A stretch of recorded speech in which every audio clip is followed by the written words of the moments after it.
Thanks so much, and Your Excellency Senator Dar, dear Foreign Minister and friend Mohammed Ishak.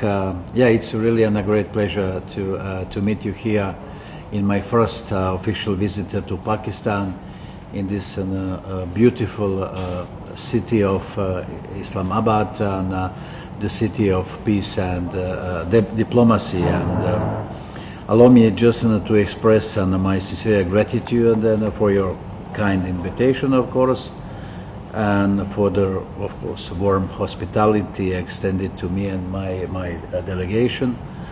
Of course, that today's meeting provides an excellent opportunity to exchange views on our bilateral relations. I think they are excellent one, but there are also some room for doing more to improve.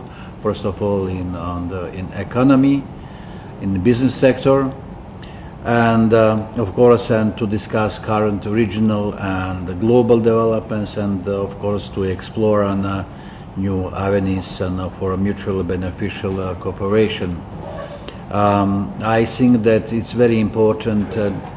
Living in this very critical time, and when surrounding by so many challenges, and be it in Middle East, be it in Ukraine, and we need to show solidarity, unity, and to adhere, to stick to the international law and principles of humanity.